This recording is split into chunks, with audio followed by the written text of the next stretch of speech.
अस्सलाम वालेकुम viewer, welcome to my back channel. आज हम डिस्कस करेंगे ज़ाइनोसिन नस्ल स्प्रे के बारे में कि ज़ाइनोसिन नस्ल स्प्रे हम कौन सी बीमारी में इस्तेमाल कर सकते हैं और इसका कंट्रा इंडिकेशन क्या है, यानी वो कौन सी हालत है जिसमें ज़ाइनोसिन नस्ल स्प्रे का इस्तेमाल नहीं कर सकते।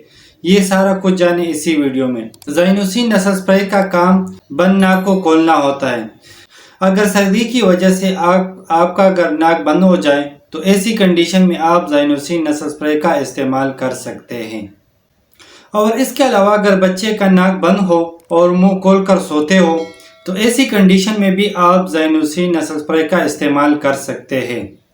तो ज़ाइनोसिन नाक की नमी को ख़त्म कर देती है और सूजी हुई नली को ठीक करती है। और इसके अलावा अगर नज़ला हो तो भी नाक बंद हो जाती है। तो ऐसी कंडीशन में भी ज़ाइनोसिन नस्ल स्प्रे का इस्तेमाल किया जाता है।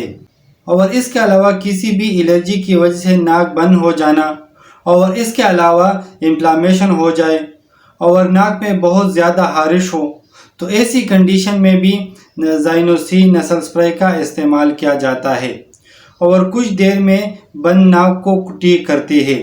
और नाक के अंदर कंजेशन हो तो भी ज़ाइनोसिन स्प्रे का इस्तेमाल किया जाता है।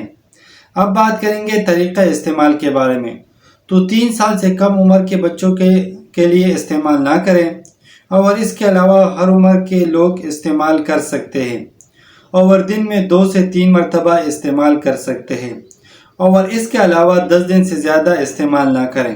अब बात करेंगे ज़ाइनोसिन स्प्रे के साइड इफ़ेक्ट के बारे में। तो कुछ कॉमन साइड इफ़ेक्ट हो सकता है, जैसे ड्राई नोज़ हो सकता है और इसके अलावा वक्ती तौर पर जलन हो सकता है और इसके अलावा चींकने भी आ सकते हैं। अब बात करेंगे कंट्रा इंडिकेशन, यानी वो कौन सी हालत है जिसमें ज़ाइनोसिन स्प्रे का इस्तेमाल नहीं कर सकते। तो ऐसे मरीज जिनको ज़ाइनोसिन स्प्रे इस्तेमाल करने से कोई एलर्जी हो तो ऐसी कंडीशन में इस्तेमाल ना करें और इसके अलावा बच्चों में भी ज़ाइनोसिन स्प्रे का इस्तेमाल ना करें।